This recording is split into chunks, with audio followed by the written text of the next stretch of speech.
Namaste and greetings. I, Zubia Moin, researcher at IMPRI, Impact and Policy Research Institute, Prabhav एवं नीति अनुसंधान संस्थान नई Delhi, extend my warmest welcome to you all at IMPRI #Web Policy Talk. Today, we are gathered for a special talk on the topic Gender and Disability, Shifting the Discourse to Focus on Social Inclusion by Professor Linda Lane. This deliberation is a part of the State of Gender Equality #Gender Gaps series, which is organized by the IMPRI Gender Impact Studies Center. As the chair for the session, we have Professor Vibhuti Patel, visiting distinguished professor at IMPRI and GISC, former professor, Tata Institute of Social Sciences. We welcome you, ma'am. With permission of chair, I would like to introduce the gathering. Vibhuti ma'am. Vibhuti ma'am, shall I introduce the gathering? Yes, Zubia, thank you very much for introducing me, and please introduce the panelists. Yeah.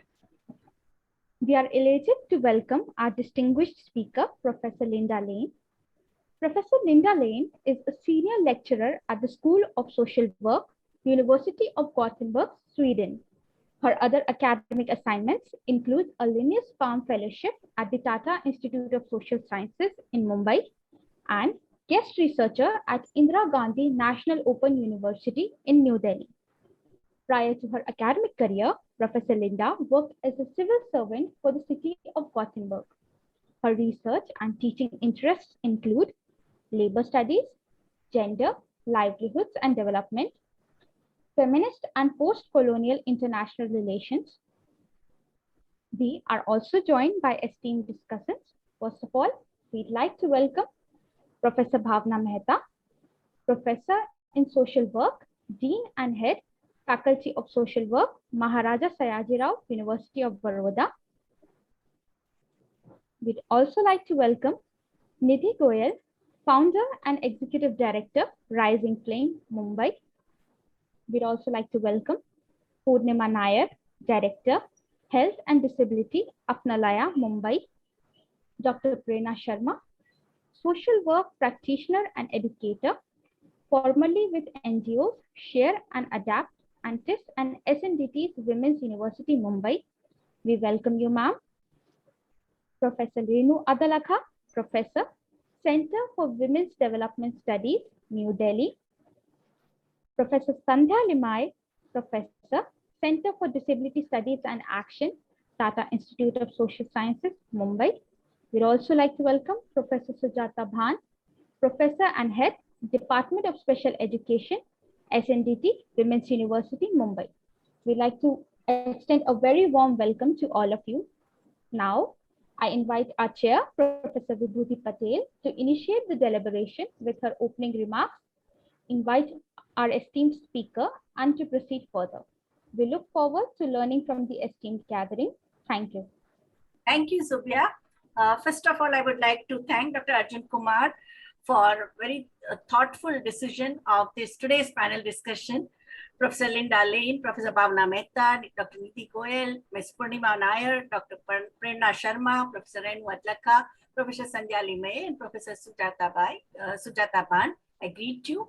And today I would like to tell the participants that we have a galaxy of star advocates and practitioners of disability movement who have dedicated best years of their lives for the cause of right of persons facing special challenges.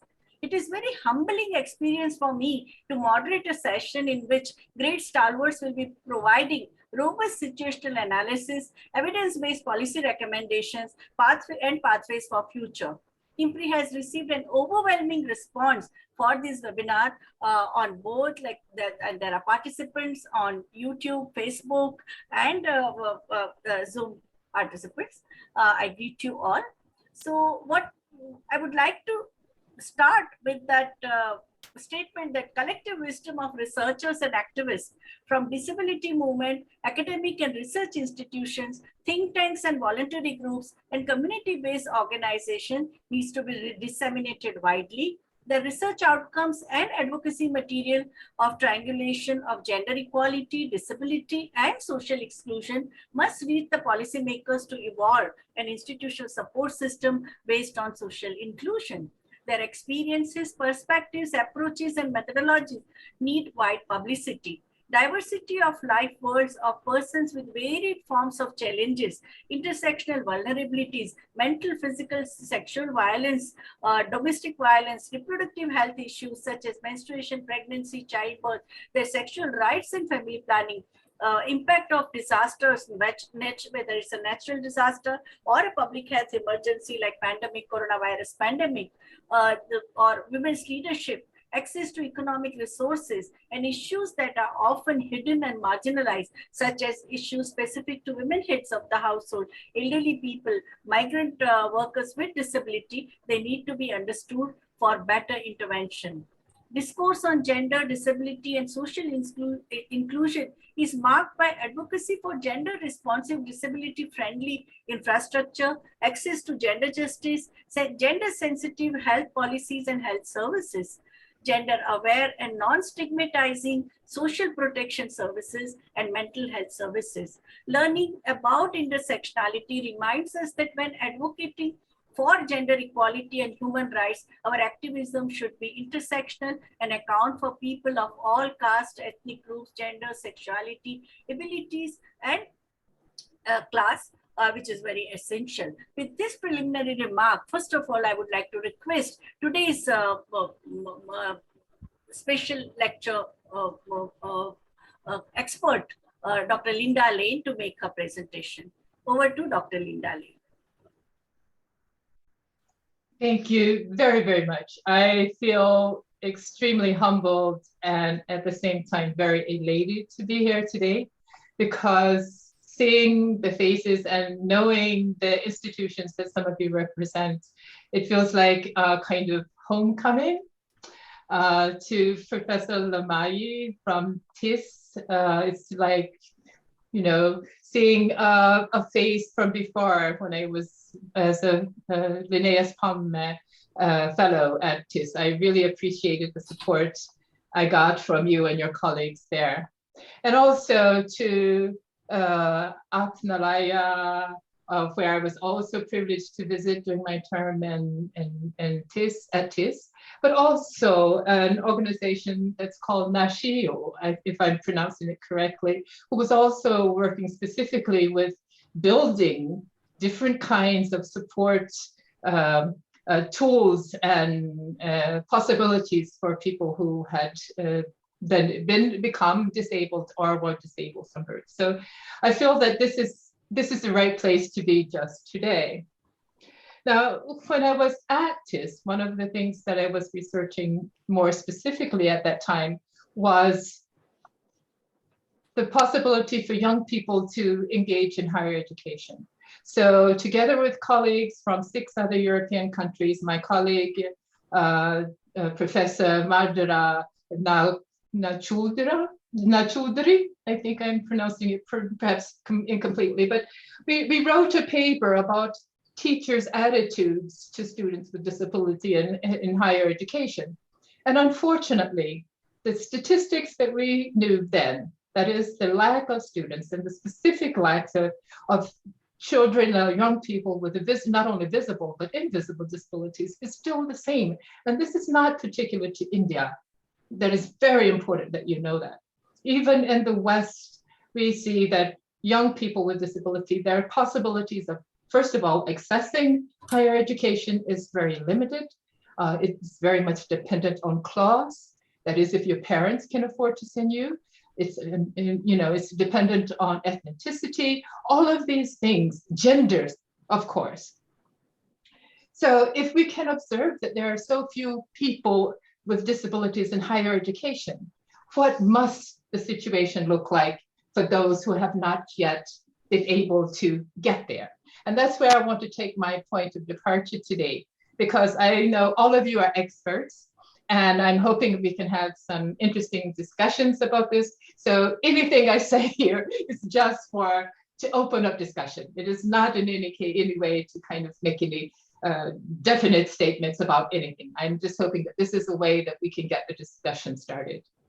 So if I could have the first slide, please. Number 2.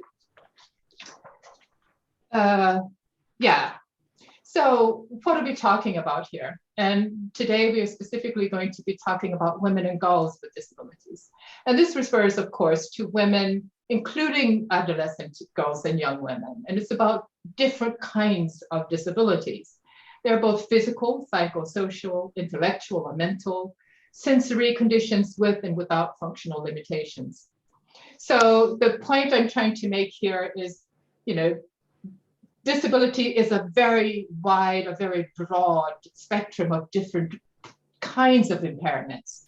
And we may be open to seeing some of them and including some people who have these impairments in our societies and all levels, while others we might, for any number of reasons, decide that we are not so interested in. And, this, of course, goes back to how governments foreign policy, how they finance interventions, support, what can social work do, what can other stakeholders, NGOs, other people outside of academia, how can we all contribute to improving the situation?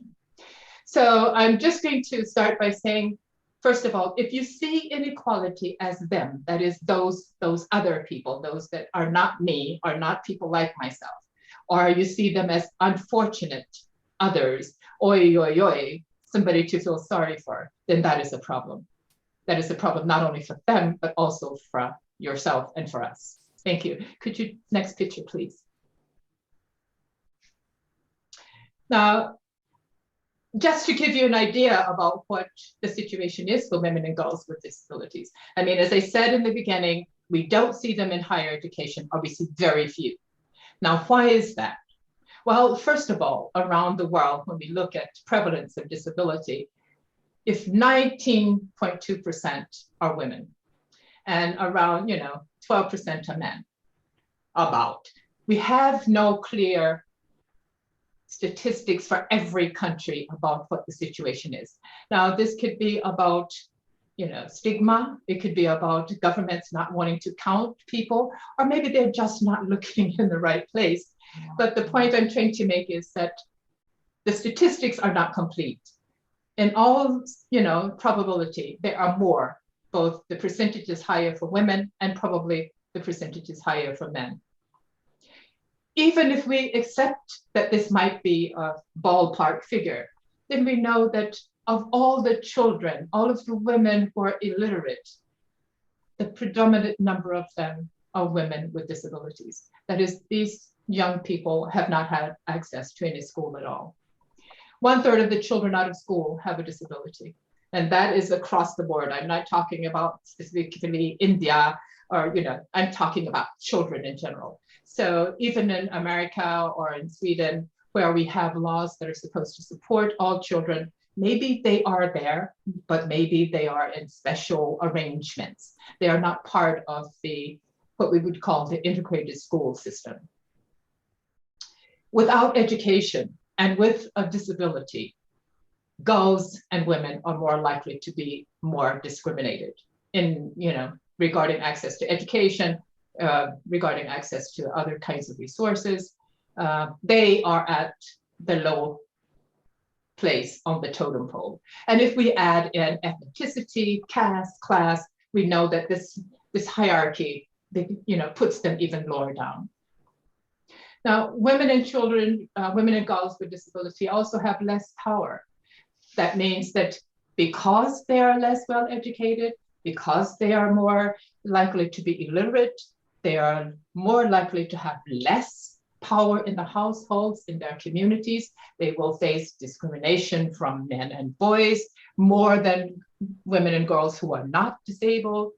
So, I mean, it's kind of like levels of discrimination that affect women and girls with disabilities.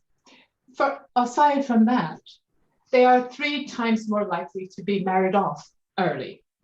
If somebody wants to marry them and take the responsibility for them, then good riddance. you know. So it is not just that they, you know, don't have access to education. They're also low valued. And they are also more likely to experience early pregnancy and to be subject to harmful practices to protect them. That is, you know, we have these predators who want to, in the argument for we're doing them good. Maybe they want to, they would push for family planning. They would push for kinds of invasive medical examinations just to protect young girls and women. So these things we have to pay attention to. And of course, again, all of these things add up. If you don't have education, then barriers, of course, to employment are real. You're more than likely, twice as likely to be unemployed if you're a woman with unemployment, with disabilities. And of course, perhaps, you know, if we link all of these things together, we see that women and girls with disabilities experience higher rates of gender-based violence, sexual abuse, neglect, maltreatment, exploitation.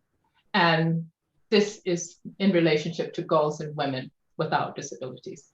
So it's not strange, and it's not something that we would expect to be different, in the sense that if this is what they are experiencing, then of course we will not see these young girls growing up to be college graduates, because their life chances have already been reduced as children.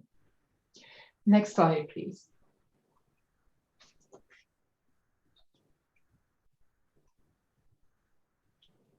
Now, when we talk about disability, and you know, there are different models, and I'm sure that there are lots of ways of thinking about what they can be.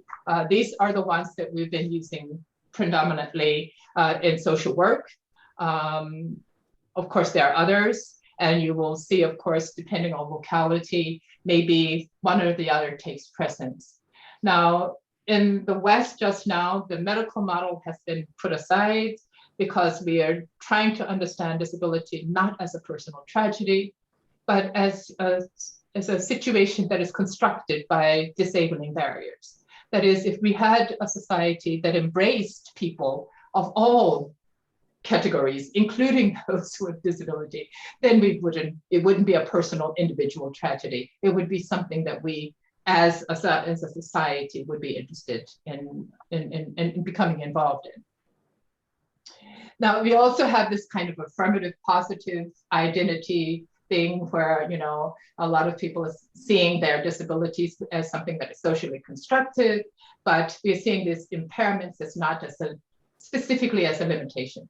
To give you an example of that, we could think about impairments such as several different forms of autism, ADHD, and other kinds of, you know, mental, psychomental impairments, where suddenly, you know, to have the right kind of autism, you're seen as, oh, you are very much focused, you're the ideal worker in the IT section or whatever, because it is assumed that people who have these special kinds of gifts, if you will, have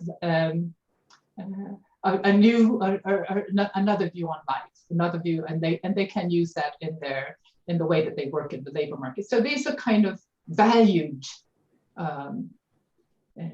identity markers, if you will. The one thing you might notice there when we are looking at these kinds of affirmative positive identities, they are very seldom inclusive of women. I mean, if we look at the, you know, the films and, you know, the Rain Mans and whatever it is, it's all about savant men. It's very seldom that we hear about women who are embraced in the same way. Now, the human rights perspective has been the focus of social work. And it has also been interesting for us as social workers to consider the medical model, to try to talk about the social model.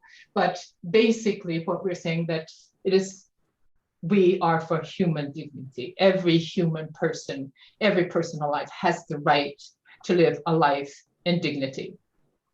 So this would include taking, you know, into consideration cultural values, ways of looking at it, who's who, how we do things in Sweden, contra how you do things in India, or specifically maybe in Mumbai or Delhi. So we are open to that, but the idea is that everybody has the right to live a life in dignity. So whether or not these are models that you embrace, I think they do open up the possibility for us to look at what disability is and how we can discuss it in, in a number of different ways. So next slide, please.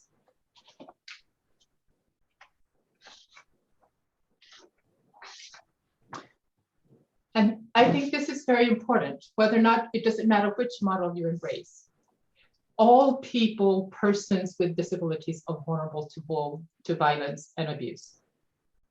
Now, it is known that women with disabilities, as I've pointed out previously, are more, they're more likely to experience violence and abuse in their life course.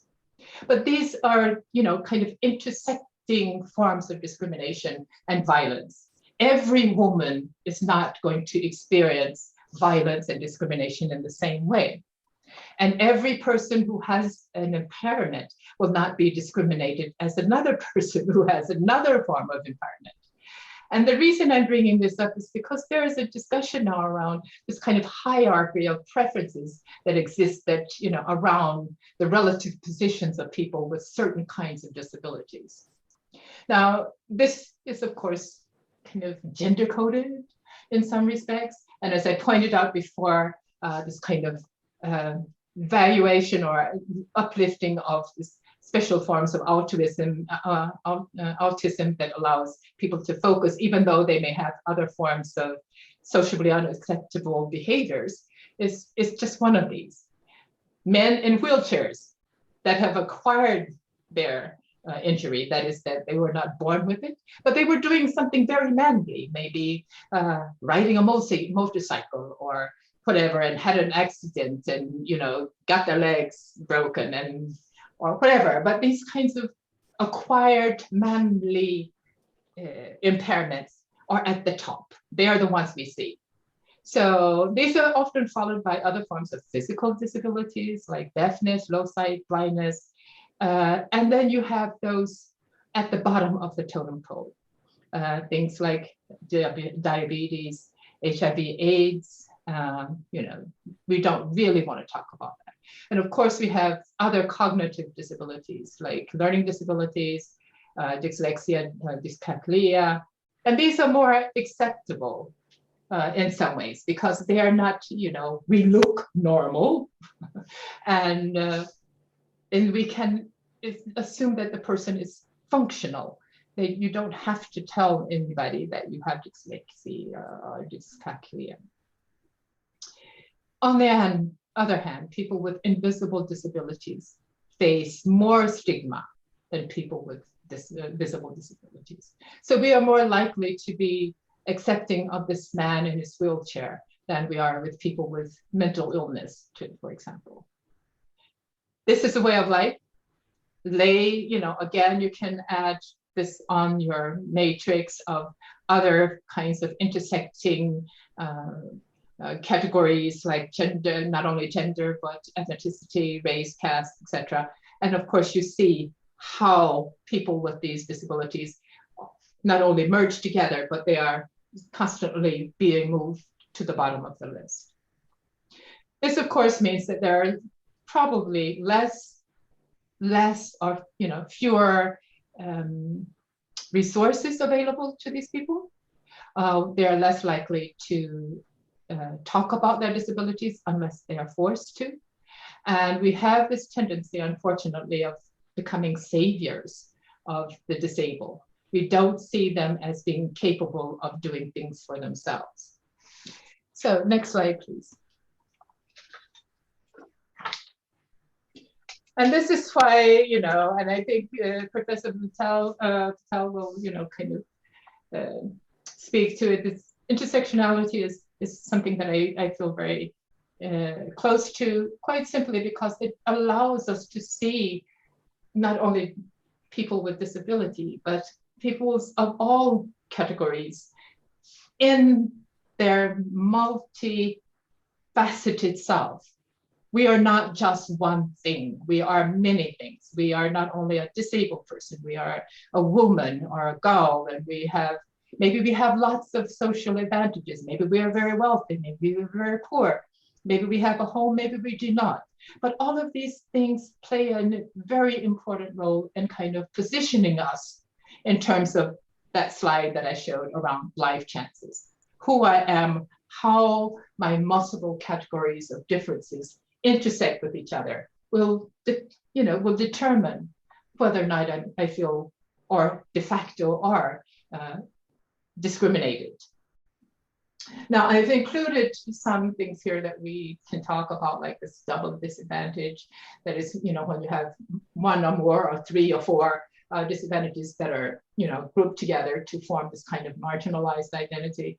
But I also want to mention this with prominence in the sense that, maybe one of your marginal identities is the one that determines how other people look at you.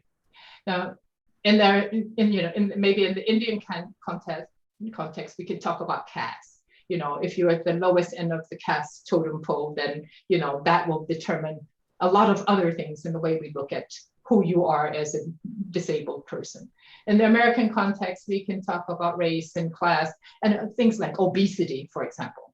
Now unfortunately, it's, we have this thing about fat shaming in the American context, where people with a disability who may be, obese at the same time, we don't see their disability, we see just their obesity, which, contributes to a lot of stigma, for example. Now, of course, intersectionality will not take this away, but what it does, it helps us to understand that, disability does not exist in a vacuum, that forms of oppression and disadvantage, such as poverty, trauma, police violence, and other factors also interact with disability. And this is, not just for, where we are today, but, everywhere. And of course, this will depend a little bit in levels about where you are, whether you're in Sweden, America, or in India. The important takeaway here for me is the fact that one size does not fit all. We have to think outside of the box when we're talking about disability, but also about gender, because disability theories overlap with each other, they inform each other, and we have to, if we want to make some changes, then we have to kind of consider how systems of oppression and other identities interact with each other to create discriminatory practices for people with, and in this case, women and girls with disability. Next slide, please. So, the whole idea was to talk about inclusion, but that is it's a very broad subject, and I'm not going to try to kind of, give any clear answers to that, but I'm just going to say that as social workers, this is what we try to do. And sometimes we manage to do that, and sometimes we don't, but that is our goal, that inclusion is rights-based, that it's, but we understand that having the right to something doesn't mean that you get that right, but you have the right, because a right-based approach is complex, but it is about transforming rules, about changing attitudes and behaviors towards people with disability. Inclusion demands and requires that we respect and give dignity and valorize human diversity. As Professor Patel said in the beginning, this is about everyone, every one of us. Yeah? We have the right to live decent lives. It demands access to participation and appropriate policies formulated with women and girls, not for women and girls, but with them. And of course, if we're talking about people with disabilities who may be, at the low end of the totem pole, maybe we get a bit impatient. We want to do something so much that we become a for them instead of a with them. But I'm going to argue that with them is the best strategy. Because inclusion also requires appropriate interventions to remove barriers and prejudices which support women and girls' right to decent lives. So if we don't consider how we're going to work with them, anything we do for them is more or less guaranteed to not work. And then we'll be there. And as we've often done, we blame them because, you know, it's easier to blame someone who can't answer for themselves instead of maybe taking another look at ourselves and the interventions and the kind of supports we want to get and kind of think, well, how could we have been more inclusive of what they really need and what they desire and what they want. So I'm, you know, just going to say here that the adage about nothing about us without us still stands. And that's something we should be looking forward to and engaging with. Next slide, please. So my final picture here is just to say something about us as a profession. And, you know, even people who are not social workers who are working on these issues, I think you recognize yourselves here. I'm just, you know, taking my point of departure in the field of social work. And to, you know, nothing that I can say here is probably any different from what you're doing in your everyday work. But we should, you know, kind of take into consideration the most marginalized, the most unrepresented population groups, and then consider how we can, you know, improve disability awareness, capacity building. How can we train stakeholders, parents, teachers, volunteers? How can we, as researchers, work with participatory research? And how can we be inclusive of the community that these groups come from? And most of all, I want to lift something that I find really interesting here is the fact that women and girls with disability are poorly represented in national accounts. We need to look at how we can get well, I don't know, good statistics about the situation for women and girls in all national accounts.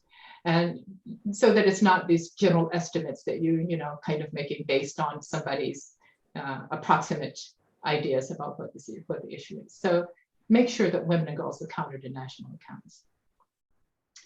So I will finish by saying to ensure that inclusion is met for everyone, social workers and their allies in all sectors must observe, analyze, plan, and act, and evaluate by incorporating gender and disability in their multi-intersections. So everybody has to be there in every phase of response with the human rights-based approach. So we've got a lot to work to do, but I think this panel today will kind of take this subject and the discussion forward. So thank you very much for your time. Thank you, Dr. Linda Lane, for bringing out a very important insights about the so-called protecting them, and in the name of that, so many horrible practices which are going on. You have also unpacked the issue of various terminologies which are being used. You have also reflected on the models of disability and also the question of hierarchies of unspoken disability. I think that's a very important and new insight that you have brought in, and also the how to foster social inclusion. So I think it's going to give us a lot of food for thought. My first question is to Professor Bhavna Mehta, because you have been an academician in the social work faculty. And how do you respond to Dr. Linda Lane's presentation? And do you see any parallels in your work in a city of Baroda MS University? Yeah, thank you, VIBHUTI, for having me here. And thank you, Dr. Linda, for raising a very, very important topical issue, which I would like to admit that we don't discuss too much about. While people with disability are invisible, as you said, but women with disability are more invisible in all the discourses, as well as in and around us, also in society. So let me start with saying that the last statement that you made, nothing without us. That's so very important. So this entire inclusion in terms of inclusivity of having people with disability in general and women more so specifically is so very important agenda that we as a social worker need to really take it on. Of course, at the Faculty of Social Work, the Maharaja Sayajirao University of Baroda, which I represent, we do have a course where we talk about working with people with disability. We do have our fieldwork agencies which are working with people with disability, and our students going there and learning, and getting in that process, sensitizing themselves with the entire issue and how it can be addressed by the social worker. However, as an institution, playing a role of an advocate is not that very aggressive the way it should be. We started doing something on this, agenda maybe around 20 years ago with the Handicapped International, taking up City of Baroda, making it disabled friendly. And therein, Faculty of Social Work was part of that entire initiative. What we started 20 years ago is the agenda was to make the entire city more accessible, which is one of the things to start with. The parameters of having people, to see people more visible around us. So unless there are ramps, unless there are signboards, unless there are footpaths which are more disabled friendly, the public vehicles which are friendly, you will not see people around. Baroda is also a city which is on its way to become smart city.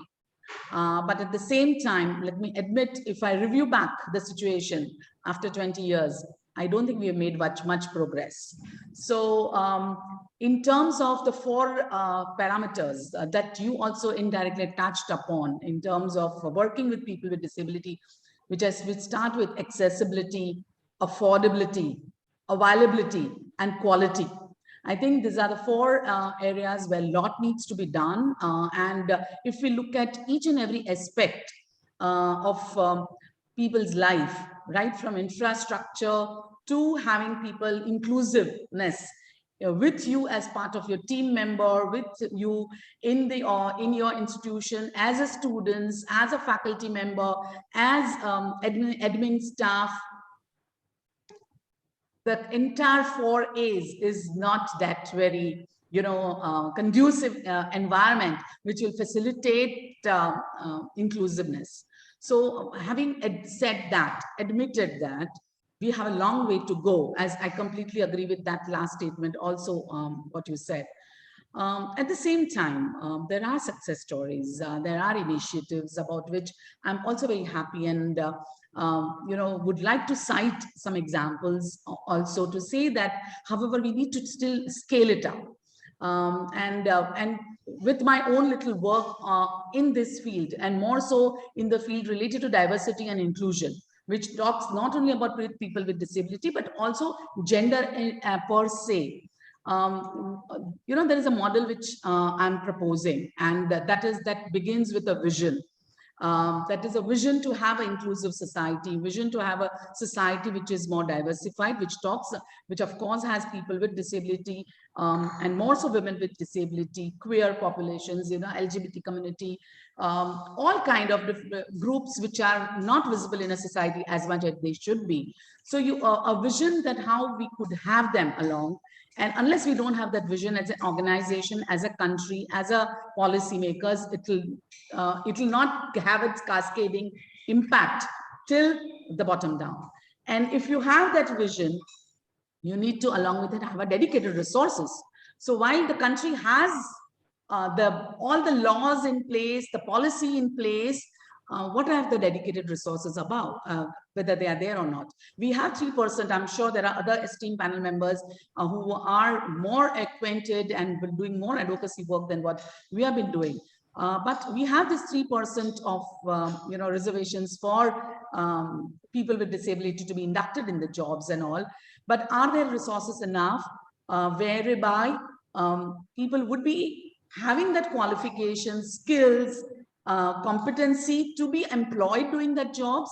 We do not have it. Do we have our reading materials, our books, literature, which are in Braille, which are friendly for them to get into higher education?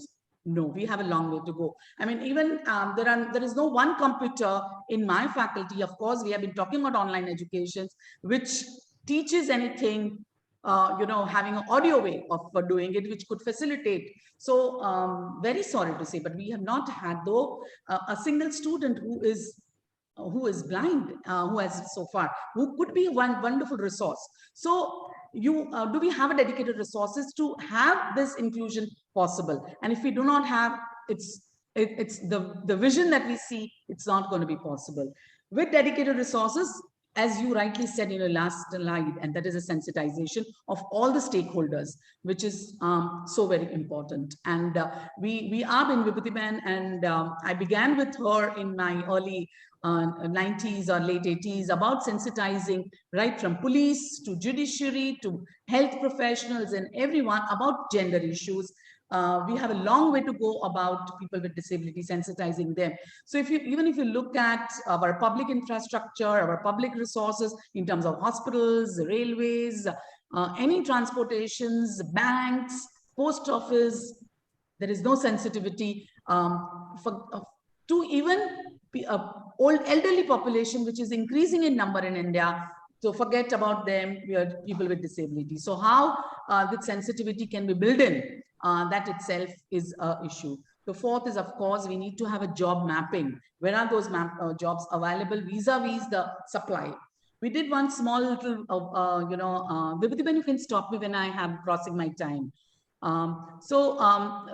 In nearer to Baroda, we have a place called Jambusar Taluka, where I'm associated with one voluntary organizations, and we started mapping the number of people with disability living there. And to our very, very surprise, in that 10 villages around, we found more than 400 people with disability, which we could never imagine. And that itself talks about what you said, that 1/5 of our population, world population, is people with disability, which could be just a tip of the iceberg. And in a country like India, where lot is the data gets hidden because of a lot of reasons, lack of awareness, reaching out, or accessibility of data collections and everything. This number is a huge number when you look at that.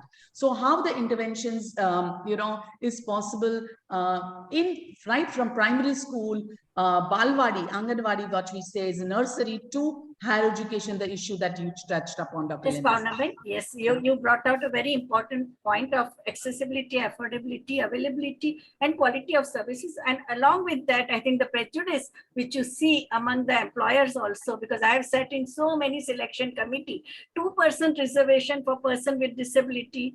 Also, I have seen other panel member trying to subvert. They would not. At the most, they would say take person with polio, so that our workload doesn't increase. But if you say any other type of disability, then there is a tremendous thing. And these are the highly qualified, otherwise they are progressive people. But when it comes to taking them as our colleague in the end, and I think one colleague, very nice, it is heartbreaking that she had to say that I am treated as a piece of furniture, not as a human being. So it is really a very, very sad scenario, and we have a long way to go, as you correctly said. Now, I would like to come to Dr. Renu, to our Miss Nidhi Goyal. Your organization, Rising Flame, mentors young professionals, conducts research, and proactively conducts public education program. Do you see any change in the actual field and also in the reality? Dr. Renu Adlakha will not be able to join because her Wi-Fi is not working. So I would request Ms. Nidhi Goyal, can you also reflect on the Persons with Disability Equal Opportunities Protection of Rights School Participants Act 1995, and which was enforced in 1996. Now, 10 years later, India enacted Right of Persons with Disabilities Act 2016. What are your critical reflections on the Act? Over to Ms. Nidhi Goyal. Yeah. Thank you so much. And thank you for putting me on this spot. It's been so interesting to hear my colleagues, and there have been so many points and so many diverse points for all of us to think about. In terms of disability, in terms of disability inclusion, in terms of the intersection of disability and gender and other axes of marginalizations. Let me respond first to whether there has been change, right? One of the milestones where you could say change has happened is just moving from the previous act to now a more compliant act. But let's begin with something basic, and my colleagues have addressed on some of these, but let's emphasize some important points. What's the critical issue here? The critical issue in society, in participation of persons with disabilities is that, and VIBHUTI ji just mentioned it so beautifully and heartbreakingly, that one of the colleagues said that she's treated as a piece of furniture. Persons with disabilities are dehumanized. Women with disabilities are not considered as women enough. And therefore, just to establish disability rights as a human rights issue is a struggle. Right? We talk about human rights. So a lot of people ask me, what do you do? And I say, I work for human rights. They say, oh, but you work for rights of people with disabilities, right? Somehow there is this divorce in the understanding of, there's a separation, there's a gap when we try to understand what human rights are, and somehow people with disabilities are left out of it. Just that kind of understanding or comprehension or discourse or public imagination also tells you how people with disabilities are dehumanized. Yes, so let's begin with what's been the change. Are we counted in census? Yes. People will tell you roughly over 2%, just over 2% of persons live with a disability in India. Within that, again, you have a percentage of women with disabilities. But is this representative of the actual numbers? Maybe not, right? So we are invisible, yes. But are we counted? Yes. There has been some movement, but we're still invisible. And why is that? That is because of the stigma. People rather say they have children with a little difficulty, children who are special, children who are a little different, than say that they have family members, children, and God forbid, daughters with a disability. The reason I say God forbid is because the stigma at the intersection of being a woman and being disabled, or being a girl and being disabled, is extremely high in a society like ours. Do we have some kind of education for women with disabilities? Yes, we do. But what are the percentages? Where are women with disabilities? When we talk about toilets for girls, girls in schools and the dropout rates, are we then dividing or disaggregating that kind of data to see if there are accessible toilets existing and how many girls with disabilities drop out because of this? There was a recent research that Rising Flame conducted called Neglected and Forgotten, which evaluated the context, the impact of the COVID crisis on women with disabilities. And we found out that if there were devices in virtual education, if there were non-disabled and disabled kids, the non-disabled kids were prioritized. If there were disabled kids, and speaking in binaries, if there was a boy child with disability and a girl child with disability, the girl child with disabilities was definitely prioritized. Are women with disabilities or people with disabilities having jobs? Yes, we just heard an example of how and which disabilities. The hierarchy within disability stands out very prominently here. The discrimination within workplaces is a conversation that even people with disabilities are many a times hesitant to speak about or even engage in, because at least they have got a job and they are able to earn something. Do we have political participation of people with disabilities, particularly women with disabilities? Yes, we have 1 or 2 or 3 Mahila Sarpanches with disabilities, or some women as part of child welfare committees, and so on and so forth. We definitely see a change. Change is happening in policy, in law, in society. But the point is that the change is happening at an unacceptable slow pace, right? Many a times, many non-disabled activists and many non-disabled people and in public discourses say that people with disabilities remain discontent. And are dissatisfied with, they don't want to look at the progress. They're not looking at how many policies have been developed for people with disabilities. They're not looking at the United Nations Convention on Rights of Persons with Disabilities and the subsequent legal changes that have happened in many countries, including India. But the point is that people with disabilities, and particularly women, are constantly asked to live on this access of at least. The at least phenomena, as we like to call it, is that at least there is a change. At least you are seen. At least you're being heard. At least some of you can participate. For example, if you have polio, if you have mild disabilities, at least you're counted in educational institutes. At least you're given job opportunities. And this access of, the conversation around at least marginalizes further people with disabilities. So I'm going to mix some of the second question response. And we do have a much progressive law now called Rights of Persons with Disabilities Act, which is in compliance with at least the language and the clauses of the United Nations Convention on Rights of Persons with Disabilities, a convention which was ratified by India and several other countries, which was one of the fastest ratified convention globally. But when we reflect deeper, it is a very broad and very aspirational law. And how do we see the success of this law? What has been the monitoring and evaluation mechanism? Who has been held accountable? And where is the budgetary allocation for this law are still questions that we are grappling with. Recommendations around accessibility, compliance around accessibility, which was supposed to be done within a set period of time. We don't see that happening yet. We have progressive penal clauses around harassment, discrimination, assaults on people with disabilities. We have gender included in the Rights of Persons with Disabilities Act.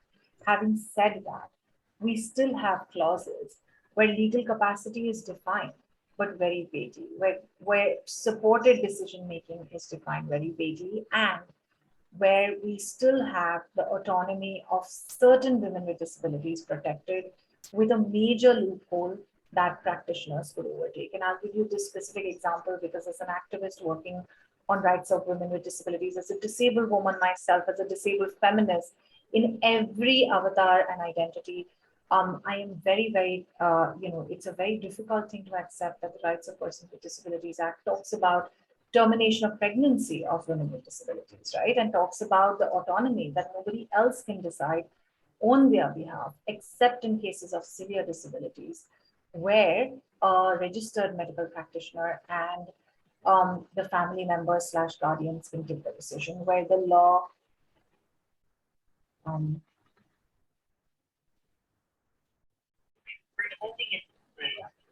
sorry, I'm back. Can you hear me?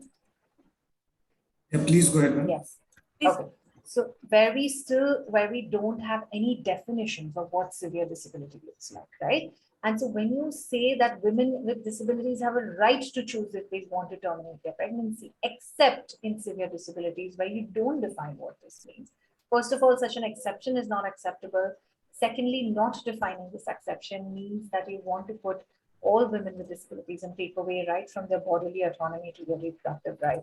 And this is again where such a progressive law hints back to women with disabilities are not women enough, exhibits how social mindsets, how public perceptions, how backward the understanding is on women with disabilities and how it continues to influence laws and policies.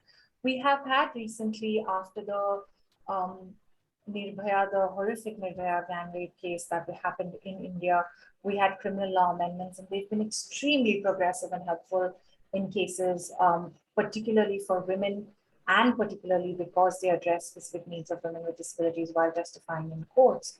And we saw in a research published in 2018 that the implementation is very poor. And again, circling back to why are these gaps? What is not changing? What is not changing at the rate it should? What is not changing for these changes to be successful is public behavior, is social mindsets.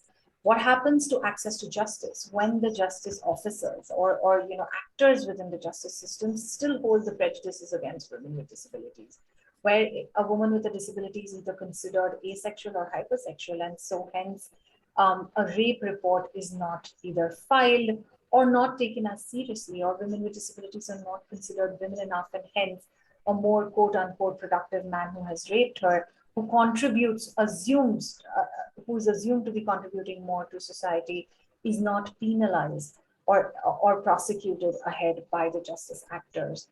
It's really important to understand that women with disabilities in all of this, in the change to become real, for people with disabilities and people with disabilities standing in multiple intersections. We're talking about gender, but I've still not even touched upon, and I don't want to say I'm talking about all genders because I am specifically talking about women with disabilities, those standing in multiple marginalizations. What happens to a Dalit person with a disability, a Dalit woman with a disability when she wants to access these laws and policies? Most often they can't even reach the police stations because they are in upper caste, upper class spaces. we are talking about a certain access, which is a broader term, which includes accessibility and not just ramps, right? In this age, digital accessibility, physical accessibility, informational access, infrastructural access, all of this is important. Access to healthcare, access to disaster response. What happened in the times of COVID? When vaccination started, which was life-saving and was a big thing, the COVID app where one had to register was not accessible to people across disabilities. Helplines for COVID were not accessible to deaf folks. We spoke about mental health, and mental health response was not inclusive. So thinking about access overall is extremely important for people with disabilities, access to spaces and discourses. And here I circle back to what my colleague said, being very mindful of time, that all of this access, the change cannot happen, and probably we are lacking in the change or lacking in realizing the change or making it real, is because we are planning this change probably for people with disabilities without them.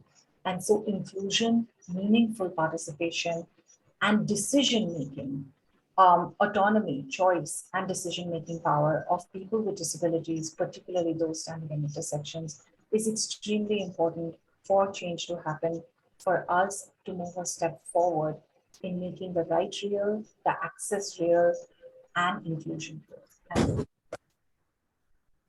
Thank you, Ms. Nidhi Goyal, for bringing out a very, very robust and detailed analysis with meticulous documentation based on your experiences and the work that Rising Flame has been doing. It's a unique contribution that Rising Flame is making, not only for our country, but it's an example for all Asian countries and all the developing countries, the kind of under tremendous limitations of the institutions, like the macroeconomic institutions, you are doing a commendable work. And you have brought the very important gap analysis and the question of people's perception, as well as the social mindset, how it's a long way to go. We have to change that. And I think it's very important. Now I come to another practitioner, Dr. Purnima, who is from Apnalaya. And Apnalaya is also doing an important community-based intervention for handholding and empowerment of people, women with disability. Over to Ms. Purnima Nair. Thank you. Thank you, Professor VIBHUTI, for having me on this session. A quick introduction about Apnalaya. Apnalaya is an organization working with some of the most marginalized populations in urban slum populations. Am I audible now? Yes, please go ahead. Yeah. And talking about disability, we have an extremely robust and holistic approach when it comes to the intervention itself. And I'll try to briefly talk about it. And of course, trying to bring up some of the points that Professor Linda, you have raised, and some of the other panel members have also brought up. Of course, through the lens of human rights throughout the intervention. So when we look at disability or development delay, we have some of the core elements that include reducing the risks towards disability and development delays, early identification of disability and development delay, and the third part, that of being the recovery and the rehabilitation. So as a community-based organizations looking at an integrated approach, we start engaging with families and women, particularly right from the beginning. So how do we bring in that element of awareness and support right from the beginning? So working with pregnant women, lactating mothers, adolescent girls and boys, in linking to various health services, antenatal care services, linking them for things that are essential when it comes to postnatal care, screenings, for example, hearing screenings and so on. So working with various stakeholders in the for health services, for reducing the risk and early identification. Then going to the component of awareness and education. So how do we create that awareness on what are the risks towards disability in communities, particularly in some of our populations where consanguineous marriage are very high. We see a lot of prevalence of disability there. People involved in high risk jobs, which increases their risk towards accidents and then related disabilities.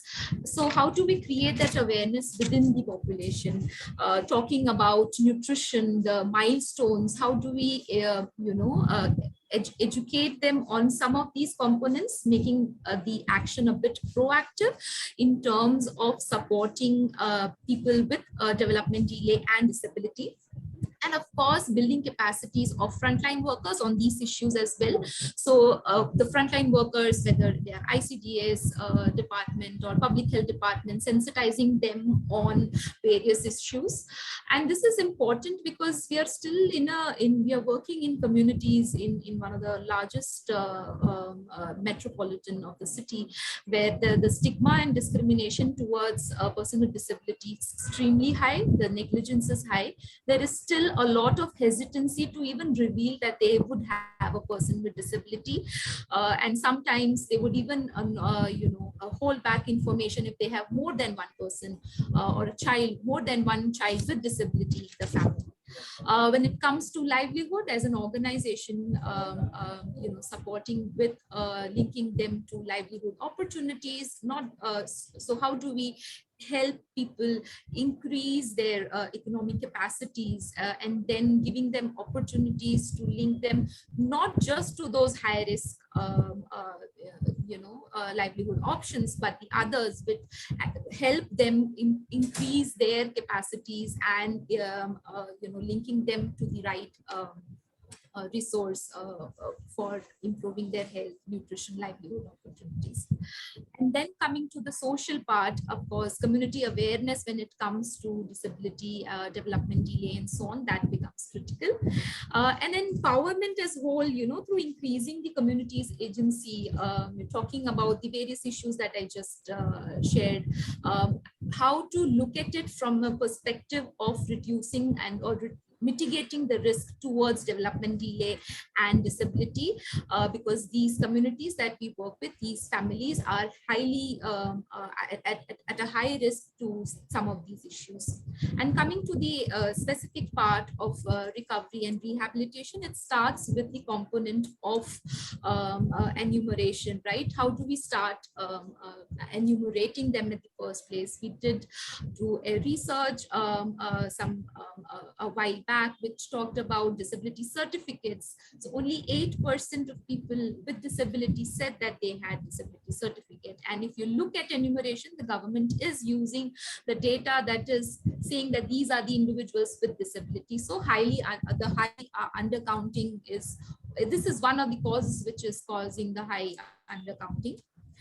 Supporting with their health, whether it is medical support, aids and appliances, medical treatment, medical diagnostics, surgeries. So linking them to all the resources and also providing them a lot of financial assistance when it comes to life-saving drugs that they have to be for a period of time. And linking them to other agencies who do bring them, to support. I would like to ask that even during the 2 years of pandemic, your disability unit was working, was it? Yes, there was not one day that we could, keep our things shut. It was ongoing throughout the 2 years.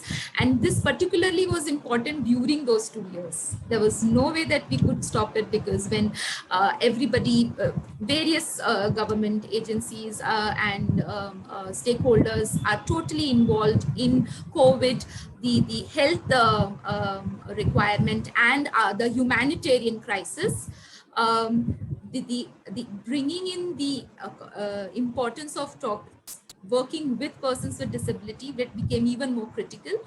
So it would be, like one of the panelists talked about, remote, we have virtual classes. How do these children have access to virtual classes? Do they even have the digital access? Do they have are they linked to education institutes that provide support for children with special needs and so on. In education, of course, we have had children. When we do the house door-to-door surveys, we get to know that some of the children, 3, 4, 5, have never been outside of home. You know, they are kept within the four walls and have never been in a group. So talking to them about education, we still have a long way to get them to that phase. So then they become a part of our daycare facility, which provides early education, supporting caregivers, and having them onboarded, because that becomes very critical in sort of hand-holding support for the entire journey that we are looking at from childhood to livelihood. And of course, linking them to whether it is a mainstream school or whether it is a special school, and linking them to entitlements like schools, educational scholarships and so on. And then in livelihood, again, we have linking with various vocational training, employability opportunities, and supporting them in entrepreneurial projects. So how do we, empower them? How do we bring in that spark of having them also think of an entrepreneurial opportunity as even a possibility for them? So it could be, you know, somebody, a small support that goes in is if we had an individual with disability who was supported with a sewing machine, and then linked to government agency for procuring loan, who is now in the process of procuring her second sewing machine, right? So then that's a journey that we want to support throughout. And then these initiatives sort of help us also bring the groups together. So when it comes to the social elements, so how do we give them opportunities for social, so the cultural and art platform, how do we get them to perform there? How do we get them to engage? So every year we have a sports event that we do, not just for children with disability, but where other children's also, children without disability, participate together to experience how it is. You know, we had this an example was there was a track race, and where, you know, you would sort of put the child without disability in a position where they do experience what it is to run without a limb, right? And then how that is. So it was more a part of getting all of them together, you know, having drawing competitions and so on, with both children with and without disabilities, performances, a stage performance, and as an opportunity within the community, and bringing them outside of the slum population. Let others also see the kind of capabilities these kids have, the young groups have. Even you have to organize sports activity also, no? Yes, sports, cultural, and art is something that we try to bring in also as a part of the social inclusion. And of course, empowerment, and like some of the panelists have also said, have you created training modules for the beginners? Yes, and so internship training program, mentoring of interns. We do have a in-depth volunteering training that goes in. So these are individuals with disability, without disability, and people who are from the community, who would be a caregiver for a person with disability, somebody who does have some sensitivities, but does need some direction of how they can support. So for example, we have volunteers who are supporting other individuals for procuring disability certificates, free pass, bus pass, free railway pass, taking them to vocational training centers and so on. So this becomes very critical when we talk about empowerment. It is not empowerment only looking at individuals with disability. How do we get other stakeholders also involved and supporting to build that ecosystem for persons with disability, and particularly for the most vulnerable populations? Are your knowledge products in public domain? Point of time, we are in process in streamlining some of those things, and we're hoping to share. We do have some research piece that is sort of derived from the kind of work that we do, and I'm happy to share this with the group, and otherwise it's available on our website.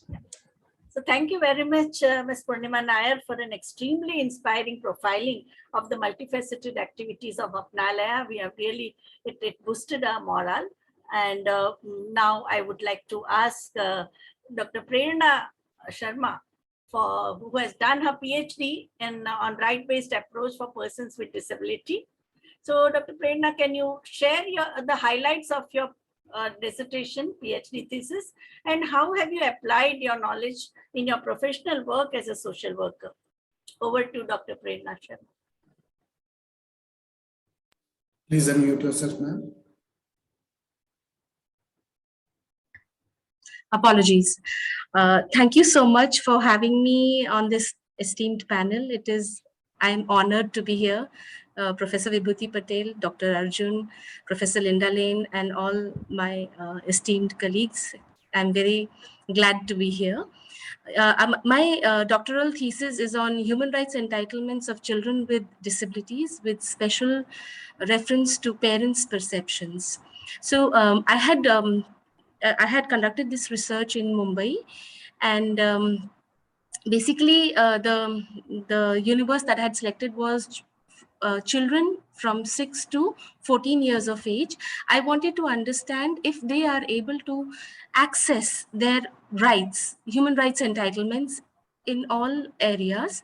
And because these are children dependent on parents, so my concern was whether the parents are able to ensure their children with disabilities entitlements are getting fulfilled or not. And I had also interviewed some occupational therapists, physiotherapists, speech therapists from different NGOs and organizations, and some heads of institutions. I found out that the parents of children with disabilities did not really look at rights entitlements as entitlement to education, right to play, right to leisure activities, right to recreational activities, right to health, yes, because they looked at disability as a health concern. They didn't look at disability as something diverse from the rest of the children, and something to be accepted as not a punishment or for something that any one of their family members. Most of them looked at it as a result of some sin or some karma or all that, and they looked at rights as right to property, whether their children with disabilities will get will they be able to ensure right to property. So majority of the parents were of that belief. I found while I was discussing with parents that they were also learning about the rights that were, a part of the UNCRC, United Nations Convention on the Rights of the Child, and India is a signatory. Then UNCRPD, India is a signatory, that their children had equal access to rights. This, unfortunately, was my the main finding. And then I had prepared an awareness table, and there was some tools for that. And then I have been while I was with SNDT Women's University, I was teaching child rights and social work as a course in the 4th semester, the final semester of Masters in Social Work program. And since it's rights of children, so rights-based approach is what I have been teaching, and that also became, it was a beautiful synchronization of what I was teaching, what I was researching simultaneously. And I realized, although we had this beautiful act in place, but the implementation was a serious concern, because already the Ministry of Social Justice Empowerment had been created, and children with disabilities and all people with disabilities were being looked after by the Ministry of Human Justice and Social Empowerment. Whereas when it came to education for children with disabilities, that also was under the Ministry of Human Justice and Social Empowerment. But for the rest of the children, the education was under, at that point in time, Human Resource Development. And the children with disabilities somewhere were falling between the cracks, between two ministries. Their their need for education, their especially education was was not being recognized as a rights based entitlement of children with disabilities. When it came to play, leisure, it was assumed that since they are unable to join children because of the limitations that their disabilities have imposed on them, they could witness, but efforts to include children in activities, whether it was arts, whether it was extracurricular, whether it was co-curricular, whether it was sports, was not being made. I was so very glad just now when Ms. Purnima Nair was sharing about the sports activities of children with and without disabilities. I think it is the most beautiful way of sensitizing children with disabilities to the needs of children with disabilities. Children without disabilities learning and even that experience of doing track events or other sports activities along with children with disabilities will make them better accepting adults. Because of this experience, it was really beautiful. Inclusion still is a very if we have to ensure rights fulfillment of individuals with disability, children, women, then inclusion is critically important. However, inclusion as of now is still being used as a vision, but ensuring that that vision gets translated into practice, we still have a long journey. The concept of universal design, whether, I have seen it, I have read it in papers, in policy documents, but where the implementation is still a long way. And when we come to the rights-based approach, like I mentioned, the most important things when we are talking about rights-based approach, there is this concept of PANEL, P-A-N-E-L, which is an acronym for participation, accountability, non-discrimination and equality, empowerment, and legality. How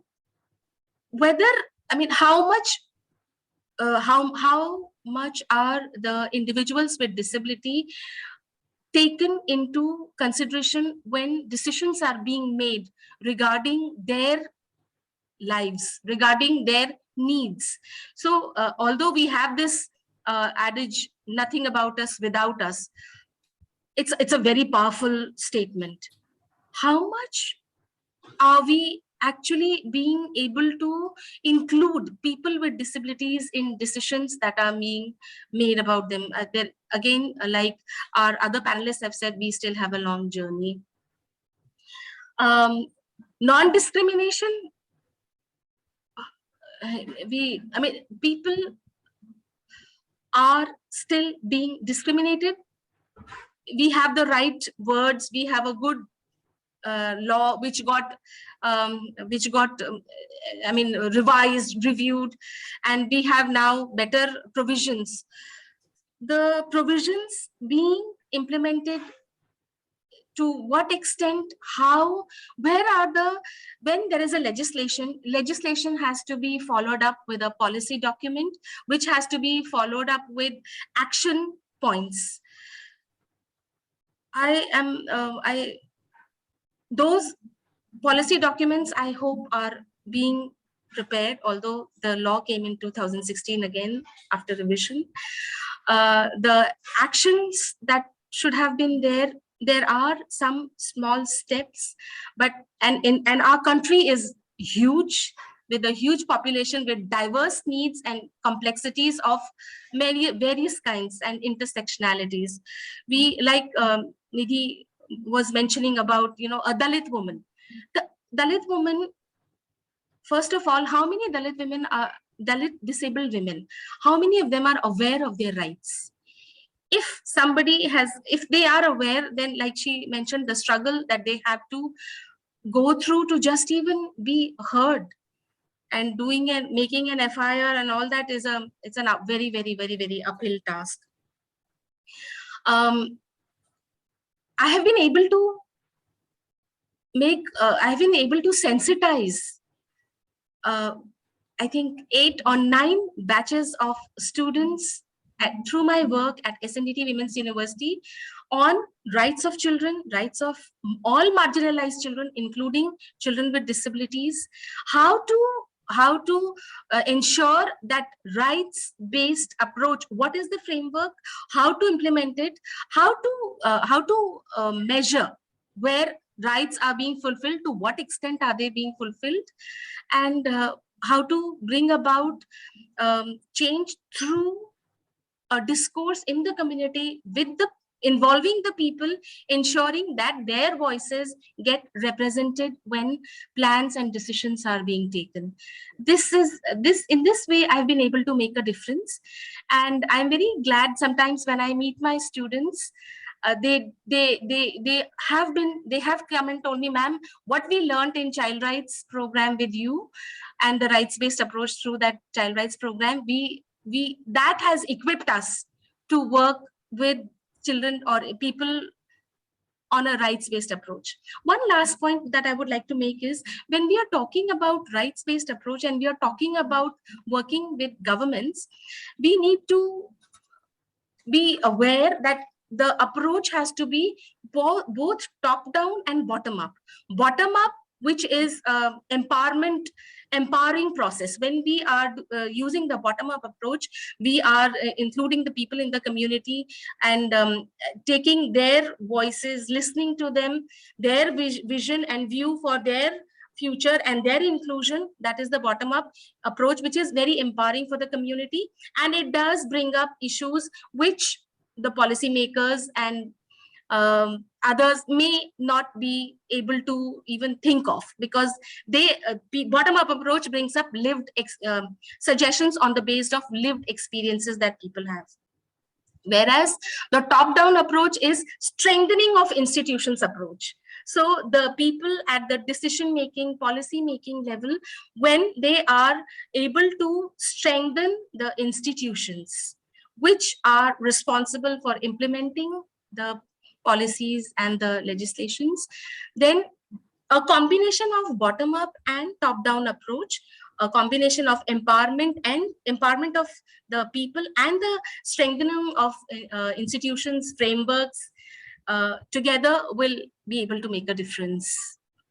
And with this, I would like to thank you all for listening to me patiently. Thank you, Dr. Prerna Sharma, for highlighting the importance of both bottom-up approach, which is based on lived experiences, and it also ensures the agency of the people involved, and also the top-down approach where strengthening of institution is very important. And I think for both, like for inclusion, it's very important to get out of that rat race of cutthroatism, know that winnability, that kind of thing has to go, because and the more cooperation and the processes, they need to be highlighted, because the human essence is more important rather than the human relations are not wars, no, where you lose or win. Absolutely. So that, I think that also we as teachers will have to bring to take it forward to the community and students. Now I would like to ask Dr. Sandhya Limaye. Your institution your center is first of its kind and globally respected for its teaching, research, documentation, extension work, and also training of the people that you have been doing. Can you share the path-breaking contribution of your Center for Disability Studies and Rights of Persons with Disability? Over to Dr. Sandhya Limaye. Professor Sandhya Limaye, please unmute yourself and join us. Hello. Hello.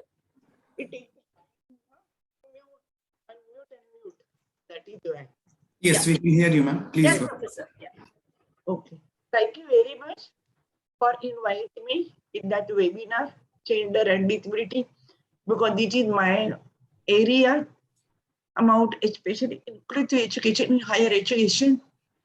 And therefore, that is what I am going to explain you only on related to the higher education. Now I would like to take a few points before starting this one. I joined around 1997. I don't remember maybe. And then from that onward, I worked with the student with disability in the TIT. But last 15 years, it becomes the more active, action-oriented, this one, because of the different policy, because of the new law act, and because of the University Grant Commission rule. But it becomes more visible now. So at the beginning, 35 years back, we were struggling how to help students with disability. And there was a less number of the students with disability in the higher education, especially students with vision impairment and students with locomotor disability. Now, if you look at the trend, the student with ear impairment, student with learning disability, student with attention deficit hyperactivity, they are joining now. Therefore, this is a good trend for all of us, because we talk about the inclusion, but inclusion is only for the particular type of the disability. Here, more and more disabled population are coming in that higher education. So before starting the action, it was a two major things. One is teacher and one is the other is student with disability. Regarding the teacher did not know what is the meaning of the disability. What is the implication of the disability? How to teach the student with disability about the curriculum, pedagogy, fieldwork, research. So, and they have no knowledge about it. They lack training, and therefore they get uncomfortable with student with disability. But later on, because of the continuous program undertaken by the Center for Disability Studies and Action and Equal Opportunity thing, now the picture is becoming different. This one. Second point is about that student with disability. When they join to TIT, maybe all of you must be aware about the TIT education pedagogy. It is not a rote learning. It is a learning by doing. Therefore, it becomes difficult for the student with disability to accept this new approach. And they are struggling. And how TIT, Center for Disability Studies and Action, and Equal Opportunity, they help the student with disability to answer to the new curriculum. And that is the important for all of us. So these were the two major issues we found here. Now, when you talked about the path-breaking contribution, we tried based on the needs of the student with disability. We have to remember that all students with disabilities are not equal.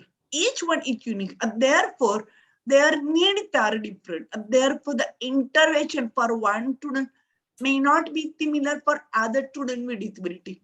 So it becomes more challenging job for all of us. So when we talked about the action, the first one action taken by us is that amount of admission. When TIT admission work going on in every March, now we are starting from today. Every year in the month of March, we have an admission process. We develop guidelines for the panel who take interview of the candidate with disability. Panel should know the nature of the disability and how and in what way we can take interview of the candidate so that candidate becomes comfortable and it can be selected for the course. That one major. So I remember once you had called me and first thing you did was tying my eyes for nearly half an hour. And though there was a facilitator and you asked me to walk for, I think, maybe 100 meters. And I think that was a humbling experience for me also. Correct. Thank you. Thank you. So that is why very important one. After the admission, when the student join in TIT, that we make the list of the student. How many students with disabilities are in TIT and what kind of the disability. So we make a profile and we meet each student to find out it. The major problem is that visible disability can get more attention, more sympathy compared to the invisible disability. Invisible disability means the learning disability, attention deficit disorder, or mild cerebral palsy, or ear impairment. And it becomes difficult for us to help them this one because they are not willing to accept the help. So continuous talking to them, developing dialogue between the teachers and the student, that we try to help the student to adapt their own disability. That is the one important thing. We work with the teacher and how to work with the student with disability regarding curriculum, fieldwork, research, and develop the dialogue between them. However, we cannot blame the teachers alone. Students with disabilities are not comfortable to share, and therefore we empathize the student with disability to talk, explain what kind of the disability and what kind of the help you require. That helps a lot. That is the one thing. Now regarding the student with disability, is there that we work with the curriculum. Now curriculum, the student with visual impairment, they could not read the PPT. So we send the PPT copy before the class. So that student with visual impairment can read the PPT and then can participate in the class. This one. Student with hearing impairment, they require the lip reading. We don't have sign language interpreter. Only one student who use sign language in developmental studies, we provided sign language interpreter. But otherwise, they are oral deaf. Therefore, it takes the time for all of us to explain them. We have to make sure that they can see our lip reading. So sometimes I always tell them that, okay, try to understand what I am saying. Peers will help them. So we encourage the peers to be part of this process, this one. And then we explain again after the class. That's what we help the student with hearing impairment. We conduct a challenge program once in the year for the TIHS community. Academic staff, non-academic staff, student without disability and student with disability, and make them aware about the different type of the disability. We provide the activity to sensitize to understand how they feel to become a particular disability and what strategy they should adopt to help the student with disability. That one part is there. Second is that related to the field work. Everybody talks about that the field work, but how to help the student with disability in the field work? For example, student with hearing impairment, they find difficult to communicate with the people in the slum area, in the school. So sometimes we have to go with them, explain. It takes too much time, but we have to support them because they get frustration. They thought about the three time mental health issues affected. So it is not very easy for all of us to work with that. So everybody talks about that. There is a law related to the inclusion, exclusion. Actually, it is very difficult. Inclusion is a continuous process. And today you got inclusion, tomorrow it is exclusion. So there is no guarantee. So we have to work continuously without tiring. We need a lot of patience to work with that. Research. How to do research? What is the quantitative, qualitative? Student with hearing impairment find difficult to understand, find difficult to take interview to correct the data. Regarding the student with visual impairment, they find difficult to use the quantitative because they can't read the table, they can't read this one, and they find difficult to read this. Student with learning disability, they find difficult to understand, grasp, and analyze the situation. So I have a PhD in student with visual impairment, student with learning disability, and student with ear impairment, and I don't know how I am struggling to help them to do this one because we believe in inclusion empowerment, but it's not very easy job as a faculty. This one. Second is that, one is that we also try to provide the accessibility, not only physical accessibility, but any kind of accessibility related to the web accessibility, social accessibility. We conduct a Mayfield program once in the year so that all students with disability can perform their talent, can present their performance, and they can get confidence. Yes, they can do. That was important for all of us, this one. And that we have the library facility for the student with visual impairment. Jaws related is their font. You can make a big font to read this. So we have a lot of facility. Do you have books in Braille? Yes. Yes. And that there is also another one is that when we conducted the Chanete program, we always explain all the students to the people first language. Don't call deaf, dumb, blind, or this one. We always use people first language. And that is very important. And we try not to use the word handicap or anything. It is very important for all of us because this is the way of the sharpening your skill. and changing your attitude. And that is third, it takes the time to imbibe that attitude. But we have to make an effort to do this.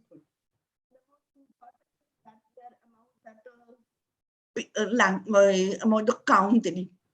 We, the interdisciplinary, are not professional counselor, but we know how to do counseling because I teach the course as a counselor and I'm a counselor. But we also refer the student to the counseling session. The problem of that counseling session that they don't know how to work with a particular type of disability. So we have to help them to do this one. And it was found that they have many problems, frustration they get, fear of rejection, discrimination that they feel. Some of them are not able to cope in the curriculum. They have a lack of confidence. So many issues are there, this one. And therefore, how to help them? It's important task. Very difficult for all of us because mental health issue, the fluctuating, anything can happen at any time. We have to prepare for this one. You cannot guarantee that there is a particular issue you will get. So sometimes we are also getting shocked and we have to learn how to live in them. Okay. The last point is that when you look about that student with disability profile, that majority are students with visual impairment followed by locomotor disability, and like is that ear impairment, learning disability, and other disability. What is there is that male with disability is more than the female with disability. Majority have a visual impairment, male with visual impairment are more than compared to the other one. If you talk about the gender, this one, it is also noticed that male with disability also get a lot of problem, masculinity problem. They are expected to perform at the male, at the masculinity. And when they come to the TI campus, they get conflict, they get low self-esteem. Because other male also point out this one, that you are male, but you are not able to take the process. And through socialization process, we develop the negative attitude towards the people with disability. That also reflects in the campus. So we have to do a lot of work with this one. And men with disability often do not share too much. They do not cry because of the socialization process. So how difficult job for all of us to motivate the student, male student with disability. This one. For the female with disability, compared to the male with disability, women with disability get quickly adjustment to the environment. Maybe it is because of the through socialization process that you are woman, you are supposed to learn how to live in that environment. And it is really help the girls with disability to adjust the campus quickly, this one. However, they are also have experience of the discrimination, abuse, and they feel that relationship issue is also there, and they get less sympathy compared to the male with disability. People are ready to have men with disability, but not women with disability. Maybe they have fear of the abuse, or maybe they don't have any particular reason that they are women. It's okay. Whatever the issue is there, but they are not open to share why they have this negative attitude of people. Mental health issue is very common among the women with disability because they get a lot of parental issue, a lot of parental opposition. And some of them run away from the home to get better education, hope that they will get this one. So this was the overall my observation of it. The last point is that after few years, when they passed out and left TIT, after few years, some of them meet me. They had told me very strongly that, Madam, TIT life was very tough, but we learn how to live in the diversity population, how to deal with the stigma, how to deal with that discrimination, and how to become more independent. When we left TIT, this experience, this exercise really helped us to become a more independent outside TIT world. And thank to all of you. That was what they told me. One is there is that one deaf boy, one deaf blind boy. I'm talking about a deaf blind. Now he becomes the what is the UPSC exam. He becomes the officer, like an IS officer in Assam. He came to TIS and he mentioned my name in that. It is because of the Professor I'm here today. So that was the great acknowledgement. It is like a, we got a reward of our hard working. Thank you very much. excellent, Professor Sandhya Limay. Any interaction with you, even being in your doctoral advisory committee, has always been an excellent learning experience, extremely inspiring experience. I get my tonic for the future work and how to, one learns a lot about you. And I think here, even in the chat box, there are comments about, with Dr. Garima has written, with Professor Sandhya, now the statement, nothing about us without us is justified. Thank you, panel. And I think that it's a very distinct. Now, the last panelist today is Professor Sujata Ban. They are offering AMED and I think and diploma and certificate courses in special education. The most important thing is that it is not only classroom teaching, but the work which they do in terms of training and extension work, and their project, Arushi project, that is extremely important, and it is SNDT Women's University's jewel in the crown, the Department of Special Education. Over to head of the Department of Special Education of SNDT Women's University, Professor Sujata Ban. Thank you so much for your kind words. First and foremost, thank you to IMPRI for giving me this opportunity, and thank you to Professor Vibhuti Patel for asking me to be a part of this esteemed panel. I'm really, really honored and thankful. I would reiterate a lot what Dr. Limay has just said. She coming from the training institute and me also coming from a training institute. So there are very, common points which I agree with her. So if time allows and if you give me permission, can I share my screen? I have a small presentation to talk please. about the work happening at Department of Special Education. Just let me know if it is visible.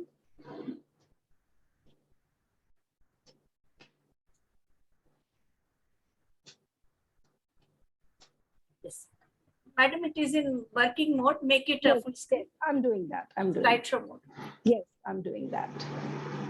Yes. Fine. All right. So it's visible. All right.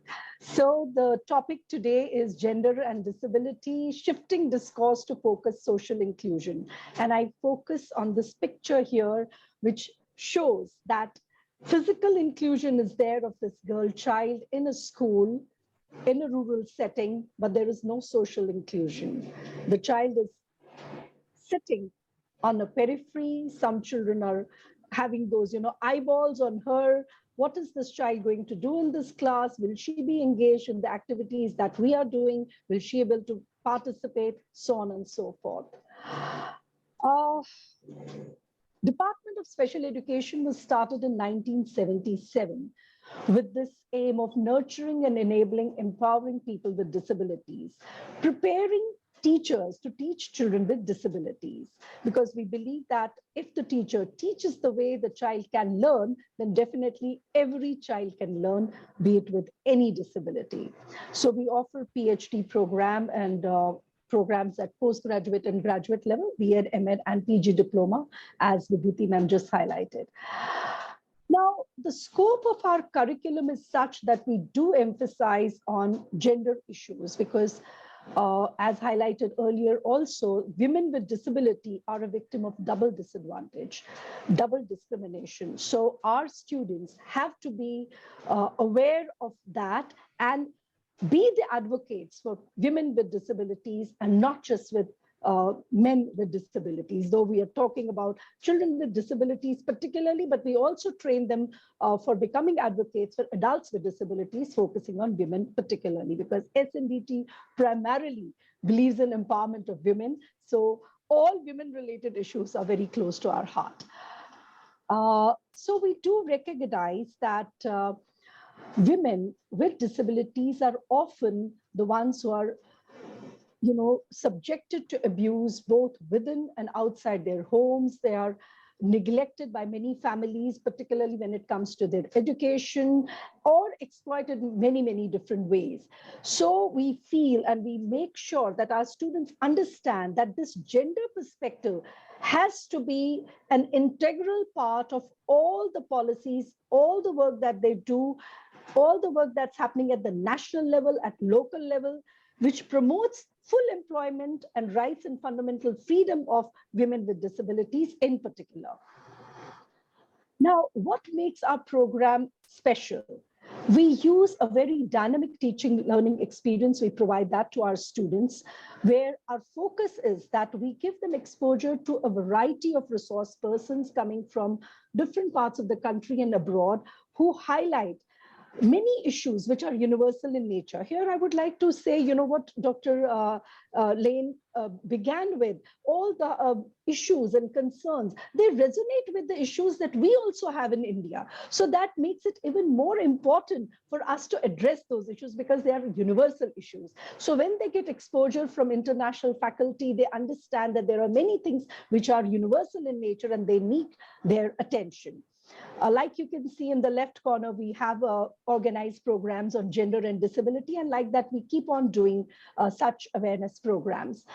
We also believe in intervention through alternative methodologies. So here in the left corner below, you will see that they're using drama as a way of intervention for helping children with disabilities. Now here, the girl who's sitting on this chair with a mask on her face, with some paint on her face, she is a learning disabled girl. Like Professor Limai mentioned, we also have many students with disabilities doing our programs, our B.Ed and M.Ed programs. So what she shared is absolutely true, that it requires a lot of persistence, perseverance, hard work, dedication on the part of teachers to help these students to come up with, that confidence and feel at par with the rest of their peers. And here, a very important role is played by the peers themselves. When we go for, cooperative learning projects where they're all doing things together, that helps them to come out of their closets and come out and accept themselves as they are and feel not less or inferior as compared to others. So depending upon what their strengths are, they're given opportunities, to maximize their fullest, basically. So every year we have about 4 or 5 students in our B.Ed and M.Ed program who are either learning disabled, or they are having attention deficit disorder, or they're having some emotional problems, but not so many with ID and autism. We have not received any such student at higher education level. Students with severe disabilities are finding it more difficult. So we've had students with visual impairment and learning disabilities. Definitely every year we have students like that. So we also give them opportunities to reach out to other students who have disabilities, or other parents. Like you can see over the right upper corner, the students have organized a webinar where they're teaching parents of children with disabilities how to manage challenging behaviors at home during the COVID in particularly.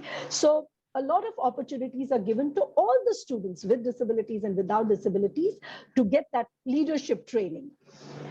We also conduct a lot of community outreach programs. Now, on the left corner, you'll see that our students are performing a street play at Carter Road to sensitize people about disabilities, about the implications of those disabilities. Now, any change that we want today, the basic thing that comes in the way of the barrier is the prejudice of the people, the lack of knowledge of the people, and not willing to understand that these diverse people are also part of us only. That human rights model that we talk about, it is just a rhetoric, but not many people actually believe in it. So we conduct a lot of such programs to create that awareness throughout. Now, in the left corner down, you will see we adopt schools where children come from poor socioeconomic background. And there we conduct programs like, confidence building, language skills, communication skills, and whatever the needs of the school are. Based on that, we try to, our students, along with the faculty, they do these outreach programs to empower members of society who come from the marginalized section. And here, this example is from low socioeconomic strata. Similarly, on the right corner, you'll see on the top, we organize a lot of awareness programs, particularly when we have International Disability Day. We ask different colleges, students to participate in our programs. Now, this is a poster making competition, and then they reflect on what is their perception of disability. And we choose themes related to inclusion, themes related to disability awareness, and we conduct these programs. And that tells us a lot about what are the barriers, what are their perceptions, and then we have a discussion after such competitions.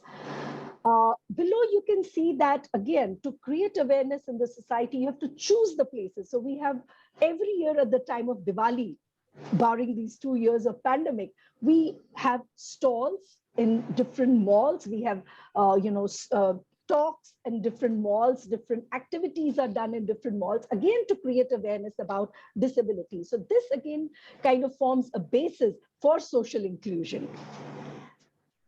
Now, Arushi is our small experimental center, where we have children with disabilities, primarily intellectual disability, autism, cerebral palsy, visual impairment, and Down syndrome. And we train our students, whatever they're learning in their classroom, this becomes a hands-on experience for them to transfer that learning in the classroom on these children in Arushi. So it's not a very big center. It's a small center of about 20 to 25 students, where the parents, the teachers of Arushi, and our students, along with the children of Arushi, it is a wonderful synergy that they create. And continuously throughout the year, a lot of programs are conducted. Now, here you will see a sports day picture on right top. Down, you will see a parent and a child together. They are making some snacks. Here it is a picture of gulab jamun. So it was like a combination of different activities. You can see our students behind.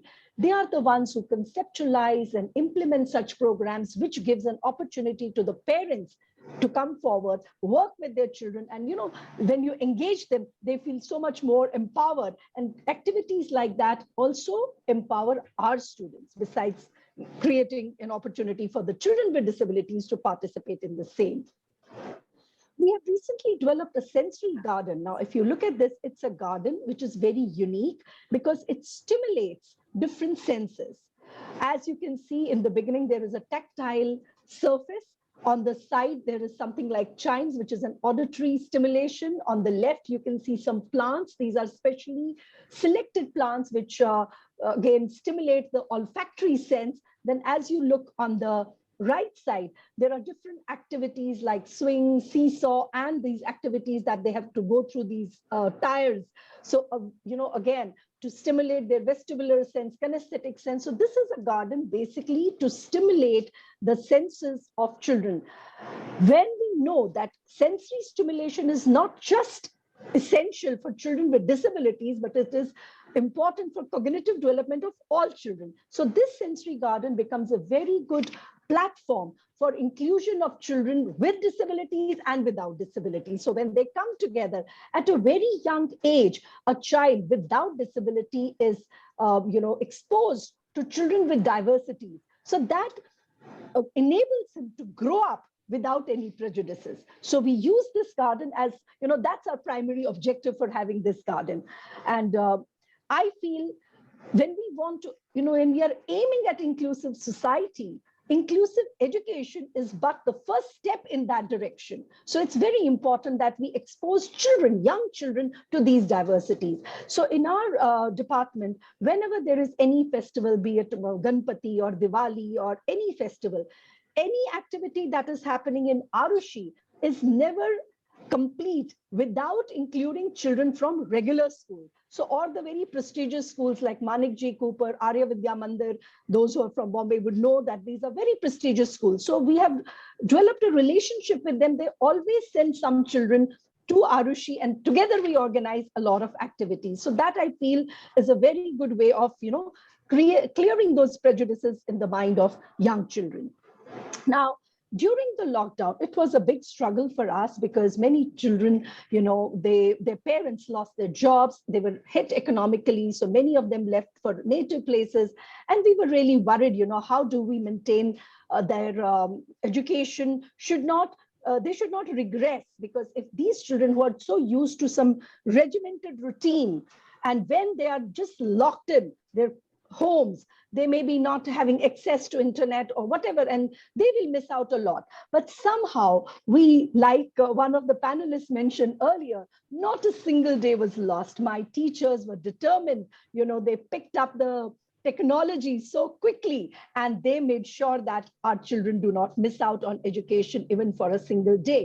And they were addressing there's so many other issues, because these children, they felt claustrophobic just to be in their four walls. So they engaged them in variety of activities. If you allow me, I have a 3-minute video here, and I will like you to have a look at what our Arushi children did during this lockdown period. Do I have time to share that, Professor Vibhuti? Yeah, please. All right.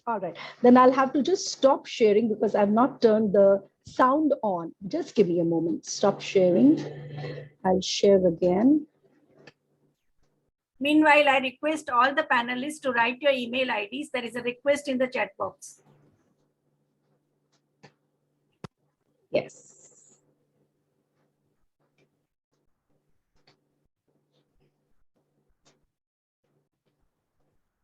Sorry. Now just let me know if you can hear the sound.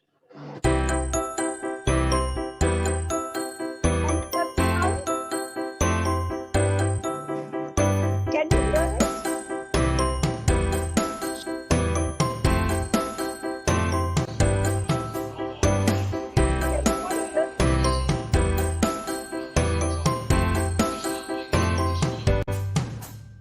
Can you hear it? Yes. So we can hear, we can.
Thank you.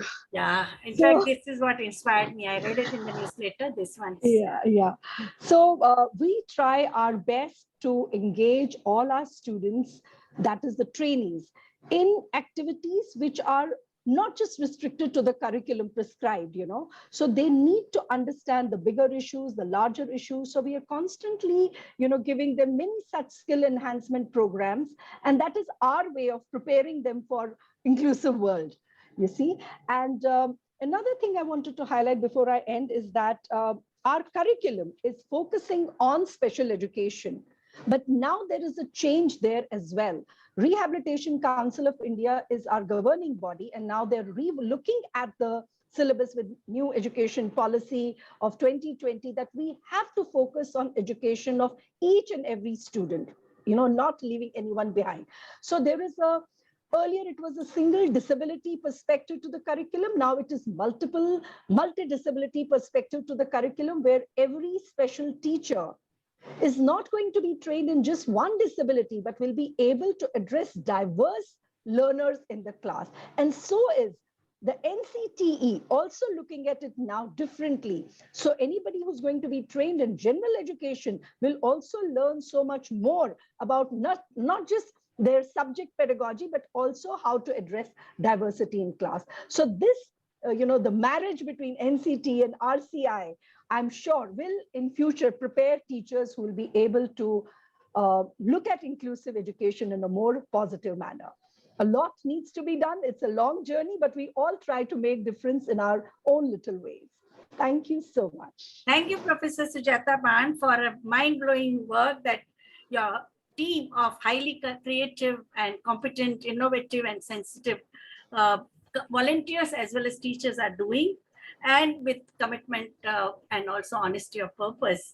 And I think it was a very, very, all panelists have really done an excellent job. There is one question which I would like Dr. Linda Lane to respond to. That is, there is a push to move away from the terms such as quote unquote blind spot or quote unquote lame or spineless. Are these ableist? Does such nuance in language hold any significance? Does this push come from relatively privileged section, or is it one of the easier ways to contribute to social inclusion? Over to Dr. Linda Lane. Please unmute yourself. Thank you. To be perfectly honest, I don't know. I really don't know. There is, as I said in my presentation, there are a lot of this kind of moves towards a more kind of identity-based relations with impairments, where we try to look at our impairment as something that is enhancing our identity. This kind of ableist move. That has not been my area of expertise, and I would, I think I would, whatever I say here would probably be a poor response to a very important question. So I'm just going to leave it there because I just don't have the knowledge to be able to answer it in a competent way. Would any of the panelists like to respond? Hello. Hello. I have a question. Can I go ahead? Please go ahead. Yeah. Yes, my name is Sauravi and I'm a research scholar. So one of my question is, like there has been a lot of undermining of people from disabled community in India. And if there is any arrangements between government to government contacts through sharing of knowledge and know-how, in order to in order to increase the inclusivity of people with disability and help in improvement of their condition. If such arrangement exists between government of India and other governments, or will this be a good option like in the future to come? Thank you. Yeah, I think all three of you can answer. Professor Ban, Professor Mehta, and Professor Sharma. Yeah. We have one question from Himani Zopeji also. She is okay. Yeah. Himani ji, would you like to unmute? And yeah, first, okay, then both the questions. Yeah. Please go ahead. Yeah, I'm audible to you? Yes, yes. Yeah, so I just want to specially ask to the panelists. Please unmute, please, yeah. Please. Yeah, I'm audible? Yeah, yeah. Yeah, okay, so I just want to ask for the to the panelists, the learning disabled child. I am a MSW student. I have done my degree of MSW student, and I am very keen to interest in mental health. So I'm building the base of my counseling process, like therapeutic. I'm having like 2 courses simultaneously in therapeutic counseling and para counseling. So actually, I am sharing my personal thing. I am a learning disabled child, and I am struggling for the things like for the job purpose, because lot of organization has the working on special need, special disability children, but they are not enhancing and uplifting the disabled child to work as an employee. Because I have applied in Pratham, lot of very various of organization, but they have denied my application, and I reached to the final round, but they somehow they declined my application. I don't know why. So it is very difficult for me to get a job, and specifically they are working on a disability. I think for that learning disability, there are a lot of things have to come uplift a lot of things into an organization and the companies, and the a lot of things have to be uplifted. But still it is lack of awareness, and the not lack of awareness, but they are not willing to give that opportunity to the learning disabled child. So can you shortly guide me for how I can get in the organization and the companies for the job purpose, and how I can apply for it? Because there is no there is only 3 disabilities I can see: OH, HH and PH. These criteria I can see, but this post learning disability is not there. So how I can go proceed further, or I can how I can apply for the organizations or the companies who is actually taking the learning disabled child candidate for the employment? Thank you, ma'am. Can I answer this question? Can I answer this question? I have a story to share. I had one student with me for her research work. She was doing her master's in special education. And while she was writing her research proposal, I was really finding it so frustrating, because every time I would tell her what to write, and she would still continue to make the same mistakes while writing her objectives or hypothesis or whatever. So at some point, I really lost my head over her. And then she told me, ma'am, please don't shout at me. I'm actually having learning disability. And I thought she was just making an excuse, because she was doing her master's, and all this while we didn't know that she had learning disability. Nothing in her behavior, visible or invisible, showed that. So then she told me that I have a certificate, but because the prejudice, the mindset of people is so that even if I'm doing well, they will attribute it to some concessions that I have got in the process. So I don't want to talk about my disability, but because you're losing your temper or whatever, so I'm just sharing with you. Now that girl is doing her PhD right now. She has worked in a school. She's a practicing psychologist today. She's a columnist in a newspaper. She's doing extremely well for herself, but she doesn't let anybody know that she has a learning disability. And at so many times we've tried to invite her, to speak to our students, and this is a success story, but she tells me, no, ma'am, I don't want to tell anybody that I have a learning disability. So this is the prejudice, the attitude of the society, which is coming in your way of getting a job. And that can be solved only when there is more awareness. People know about, the amount of things that people with learning disability can do. So I'm not trying to tell you that you hide about your learning disability and then look for a job, but perhaps at some time that could work for you, because we are still not ready to accept people in job who we think are less than the able-bodied people. Yeah, that's what I wanted to share with you. One more thing I want to share. Hello. Professor Dr. Sauravi's question has not been answered. So I think, Dr. Vibhuti, I wanted to answer the first question that was about blind spot, and that was in the chat box. Yes, please. So that basically the language is very powerful, and language is responsible for creating impressions. Impressions lead to experiences and attitude formation.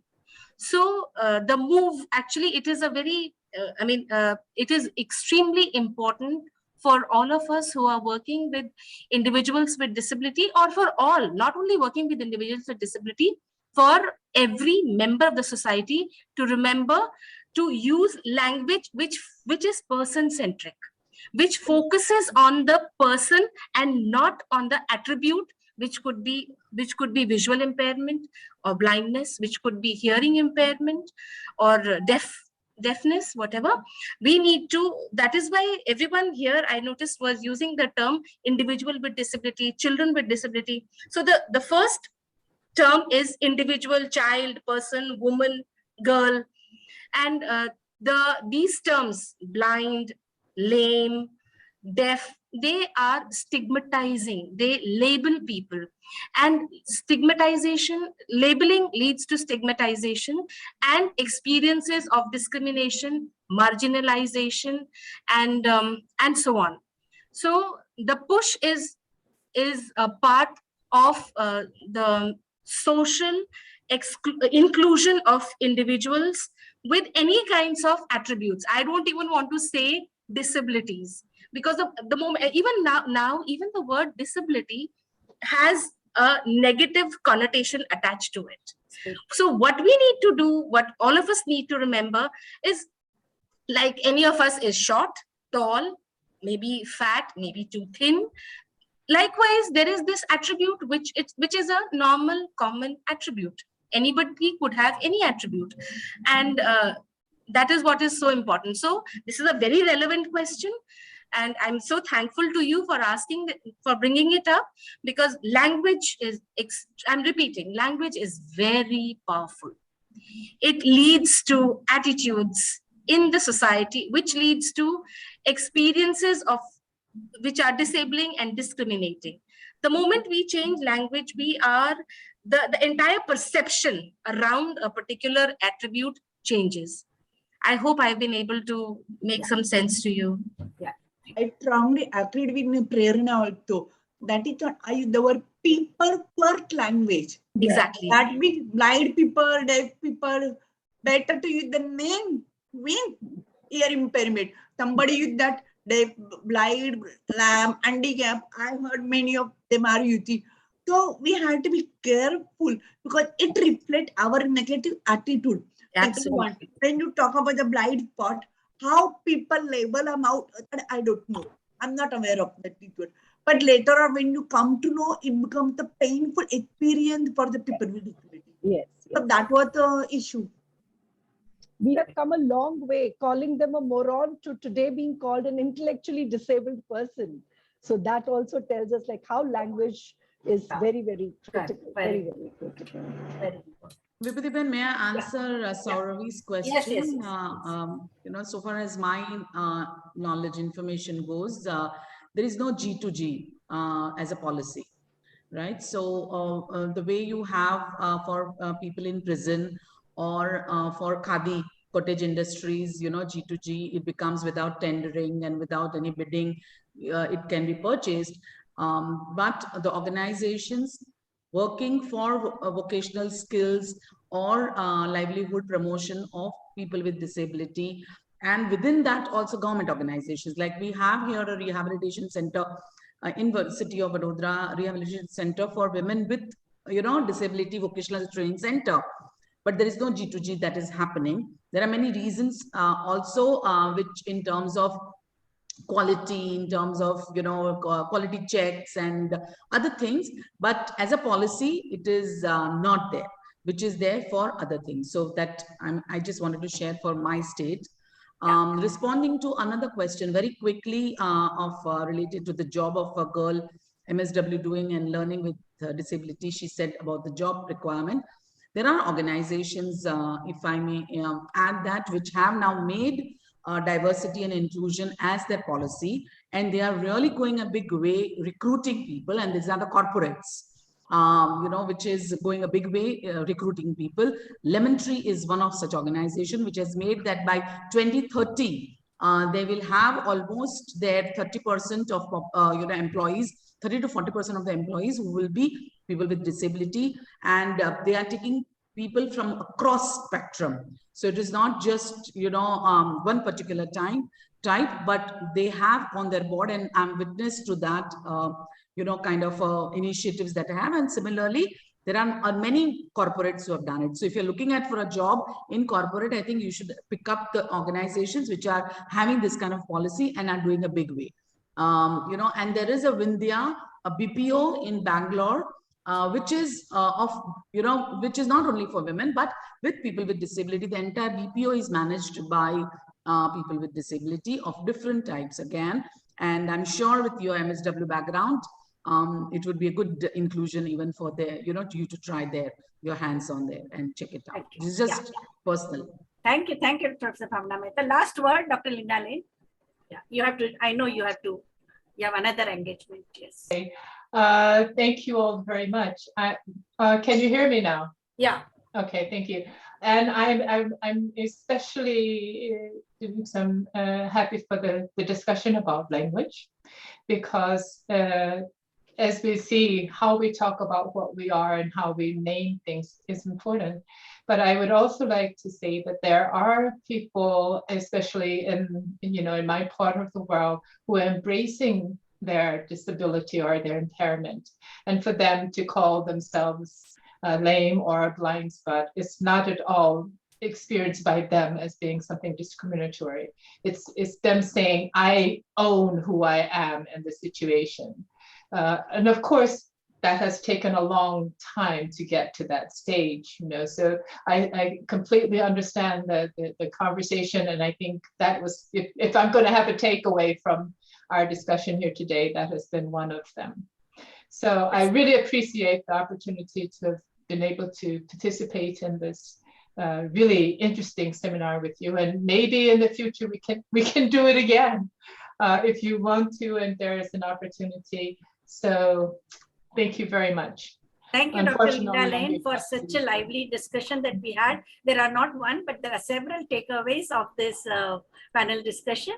And I would like to conclude that disability awareness training is extremely important to shed baggage of biases, unintentional attitudes, beliefs, and stereotypes. We also need data-driven and evidence-based policy intervention, which is need of an hour. We also need gender desegregated data. There is a tremendous undercounting. I think many panelists, they highlighted this.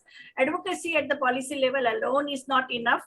It must be accompanied by efforts to proactively empower, support, and strengthen capacity of women and persons with disabilities and marginalized groups to ensure their agency, who decide what messages to go in public domain, and they provide inputs on policies. Being an effective advocate for disability rights, I think it's very important that all types of injustices which befell on them should be countered by greater dignity, choice, and independence. And I think the question of autonomy, bodily integrity, they came.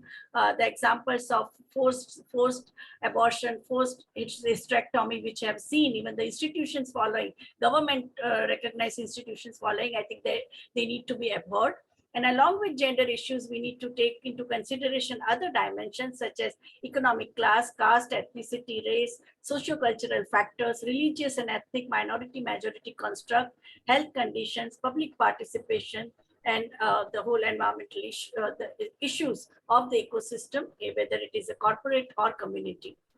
It is also necessary that how the state intervenes in people's lives, especially in their private sphere. The hysterectomy of so-called quote-unquote mentally challenged girls and women debate, which took place in India, had a lot of learnings. Media, it also had a major media coverage on the issue. Medical fraternity, social workers, government officers, they all took part in the debate. And I think such debates are extremely important. They need to be center stage. And interventions need to be analyzed, especially in the context of how state intervention generally can change social values that are detrimental to vulnerable groups. So families, communities, researchers, public intellectuals, and the state will have to work together to guarantee gender sensitive and socially inclusive policies and practices with regard to persons with special needs. Now, I would like to thank IMPRI team and panelists and Dr. Linda Lane for such an educative and extremely rich discussion that we had. I now request IMPRI team to take over. Zubia, over to you for vote of thanks. Yes. Thank you, everyone.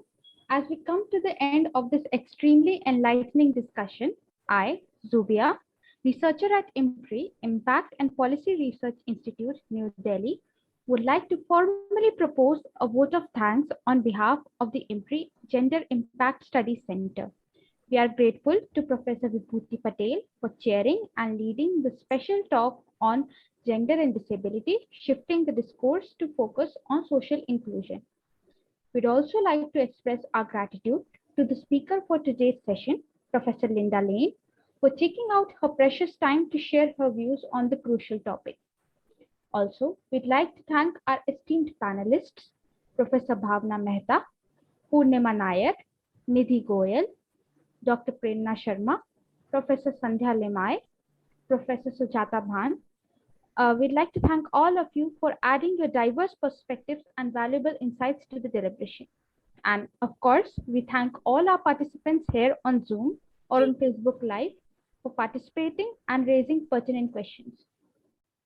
We are grateful if you are watching us later on YouTube or listening to us on our various podcasts. I hope that you continue to tune in future to our Gender Gap series and IMPRI #Web Policy Talks. Thank you once again, and I wish you all a very good evening. Thank you. Thank you.